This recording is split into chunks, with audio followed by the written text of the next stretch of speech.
আইপিএলের চলতি মৌসুমে হার্দিকের সাপোর্টে মাঠে হাজির হননি স্ত্রী নাতাশা স্ট্যানকোভিচ। তারপর থেকেই সন্দেহ দানা বাঁধছিল। আচমকাই সোশ্যাল মিডিয়ায় নিজের নামের পাশ থেকে হার্দিকের পান্ডিয়া পদবি মুছে ফেলেন এই অভিনেত্রী মডেল, যা ডিভোর্স জল্পনা আরও বাড়িয়ে দিয়েছে। বিয়ে 4 বছর যেতে না যেতেই আলাদা হচ্ছেন তারা।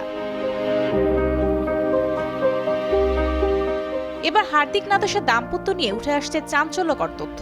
বিচ্ছেদ জল্পনা নিয়ে এখনো আনুষ্ঠানিক বিবৃতি দেননি দুজনের কেউই। তবে একাধিক মিডিয়া রিপোর্টে দাবি করা হয়েছে বিচ্ছেদের পথে হাঁটছেন নাতাশা, এবং ডিভোর্স জল্পনা সত্যি হলে হার্দিকের সম্পত্তির 70% মালিক হবেন নাতাশা ও তার শিশুপুত্র অগস্ত। এর মাঝে সামাজিক মাধ্যমে বিস্ফোরক এক মন্তব্য করেছেন নাতাশা। তিনি ইনস্টাগ্রাম স্টোরিতে ইঙ্গিতপূর্ণ বার্তা শেয়ার করে লেখেন, কেউ খুব জলদি রাস্তায় চলে আসবে। গত 4 মার্চ নাতাশার জন্মদিনে হার্দিক সামাজিক মাধ্যমে শুভেচ্ছা জানাননি স্ত্রীকে।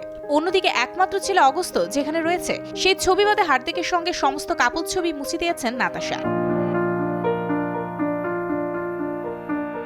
2020 সালের শুরুতে বাগদান সেরেছিলেন এই জুটি। মাসখানেকের মধ্যে নাতাশার প্রেগন্যান্সি জল্পনা মাথাচাড়া দেয়। ওই বছর 31 মে গোপনে বিয়ে করেন তারা। এর ঠিক 2 মাস পর প্রথম সন্তানের জন্ম হয়। পরবর্তীতে 2023 সালে উদয়পুরে হিন্দু ও খ্রিস্টান মতে আবারও ধুমধাম করে বিয়ে করেন। শোনা যাচ্ছে বিবাহ বিচ্ছেদ নাকি এর মধ্যে হয়ে গিয়েছে। আলোচিত এই জুটির হঠাৎ আলাদা হওয়ার গুঞ্জনে চমকে গিয়েছেন তাদের অনুরাগীরাও। Mario Sen, showbiz tonight.